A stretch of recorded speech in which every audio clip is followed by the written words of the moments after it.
Hey y'all, what's happening? This is Miguel from Singing Tree Flutes. I wanted to show you a flute that we just finished. It was a custom order. Took us about a year to complete, and I'm super jazzed about this, so I wanted to share it with you. And I know the person who ordered it watches our YouTube channel, so Tim Norris, you've already seen our Instagram posts and everything, but one more time, finished product. Just wanted to share this beautiful piece with you. All right, we'll start here. This it's on this beautiful flute rack. It came with the order here. So first I'll show you the flute here. Really sweet. So this was a collaboration between Tim and myself, and he's got a lot of really sweet singing tree flutes, a lot of different specialty scales and scales that shoot. Some of them, I think he's the only one that we've made one for. But this was a custom piece. He's liked our dragon flutes, and he's got a whole wall display in his house of art and things, and he's got a place picked out right on his wall for this to go. So that's why we created this wall hanger rack. I'll show you a close-up of that too as well. So yeah, like I said, you may have seen a video or two of this, mostly on Instagram so far, but he has a friend who is a woodworker who had these pieces of pink ivory, and so he sent us these in the mail. So the walnut, we've actually had this blank for a long time, probably to make an eagle flute or something like that out of, but he wanted an Aeolian scale flute with this dragon design here. And so we took the figured walnut body and we fastened this gorgeous pink ivory head on here. And of course we use those glass eyes, these taxidermy eyes. Those are actual reptile eyes that taxidermists would use for like snake mountings, etc., like that. Really realistic and cool. Super sweet. And then we made the pink ivory. This is a 3-piece totem that we make. This is a design that I came up with, you know, a while ago. I don't know how many years ago, probably close 6-8 years ago now. And 3 pieces, we carve the wings and then fasten them on after the fact. Really beautiful. And we put these onyx eyes in there also to create this really cool look. Super cool. And I don't know if you can really see too much. There's so much going on in this flute, I don't even know if you can see, but there's some really nice grain pattern and figure in the walnut as well. Really sweet piece. Even a little bit of turquoise in here in different areas. Really custom, the detail we put into this little added piece of pink ivory right here that actually made this hole, this opening here, which makes it what the key that it is, that actually lowered the key so that we could make the G sharp that he was hoping to get, a G sharp Aeolian. Really cool. And I'm sure you noticed right away the Lichtenberg art on this one, and that's something that we started doing a couple of years ago now, I think. And Mike, one of our Singing Tree Flute workers, I basically just commissioned him to learn to master this Lichtenberg art stuff. Something that I wanted to do, and I just basically came up with the idea, but instead of you know, putting more on my list, I just said, here, Mike, experiment with this. And he's getting really good at knowing all the subtleties of how to put the Lichtenberg art in there. And so what that is when you actually put a positive and negative charge of electricity onto the wood, and you have to use a conducting source and wipe on some baking soda with water mixture and all this stuff, and then put an electric charge, and even you can adjust how much power you're putting to this. And so these nice thin, really detailed, subtle lines are going to be a lower electric charge that he's learned how to really master in there.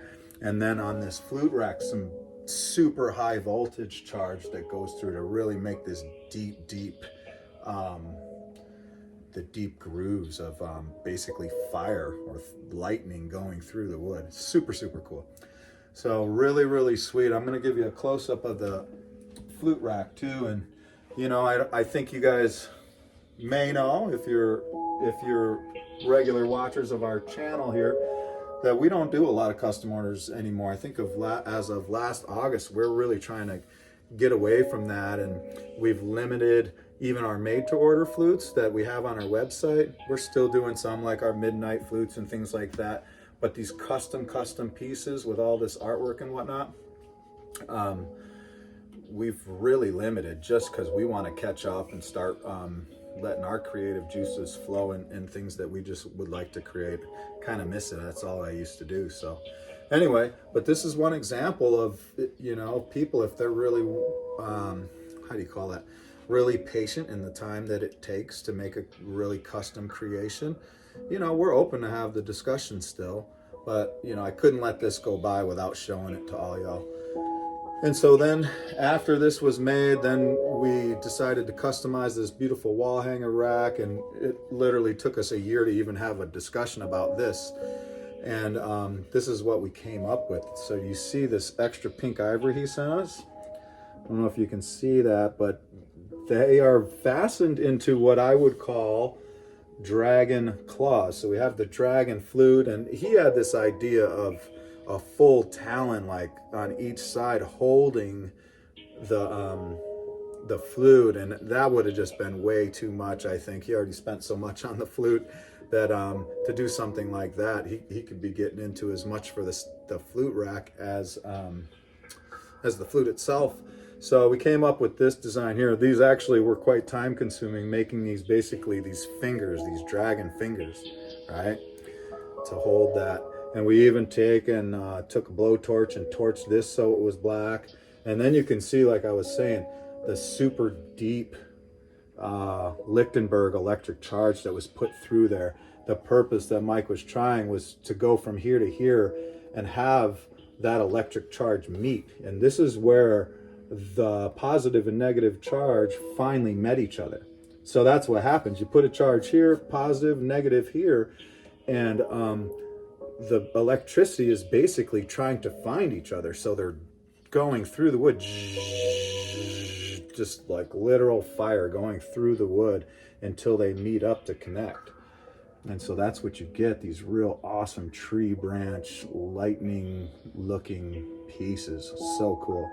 Gorgeous piece of wood here too. And we made it wall mount. I got in the back here like a picture hanger wire that you can hang in a few different ways. And I just got it sitting on a nail back there right now. But really, really sweet pink ivory with the blowtorched ends just to match the Lichtenberg color and everything. Really, really sweet. I'm gonna hang it back up now. Gorgeous piece of walnut too, with the figure and the wild live edge on this side with the curl. Just really, really love. You know, like we talk about spirituality and all the things, and if I had a spirit animal, it would be wood, I'll tell you. I mean, you know, we could go on a long story about what that is, but that's kind of my joke, man. I even told my wife one time, I get this beautiful cabin with these wood walls, and she wants to paint them white, and that's been a pretty deep conversation, but I was like, man, wood is my spirit animal, and you know, you wouldn't paint if your spirit animal was a deer, you wouldn't paint that white, would you? You know, so I say things like that, but no, but I really love wood. I mean, I have this just deep joy when I see wood figure, and just a kind of a connectedness I feel with wood, and you know, just knowing all about the wood and the grain and the figure and the different varieties, and you know, both living and as lumber. It's just a thing I geek out on. So yeah, and just like the fingernails there, we also torched the wings here, and so that was again to just bring some extra color into this pink ivory here, and really invoke that that dragon fire vibe to it, you know. So super stoked about this. I couldn't go without doing a detailed video and showing you. And again, you know, custom pieces, you know, I may be I might for now limit what I'm willing to do for a customer and everything, but I just I love showing you guys these elaborate art pieces that we have the capability of creating. And again, a lot of it's on a person's willingness to be able to afford something like this, because this is a really high-end piece, but also having the patience, because this guy waited over a year for this, and he's just a great guy and great customer to work with, and has been patient every step of the way. So that's kind of what it takes anymore to get a custom piece like this. Anyway, it was a G-sharp Aeolian. What you're hearing in the background there, that's actually a hand pan. That's our G-sharp Aveberry hand pan. I think it's might still be on our website, even though I'd prefer to keep it for myself. But it's Axiom hand pan. It's really, really sweet. Got some kind of funky effects, and I wanted to play this G Aeolian. And he also picked that Aeolian scale because, you know, that dragon really has that, you know, that Celtic kind of lineage, you know what I mean? The medieval times and things like that. And anything, if you know anything about the Aeolian scale, we always liken it to the Renaissance times or the medieval times, or like Celtic minor, as opposed to this pentatonic minor that's both started to get known as a Native American scale, but really originated as a Japanese scale. So I wanted to just put this guy in action for you. I hope you like it. Please give us a thumbs up for this video. Please subscribe to us if you haven't already, and we'll play this guy for you with this hand pan music in the background. And other than that, we just hope you like it and you enjoy your day.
Thank you.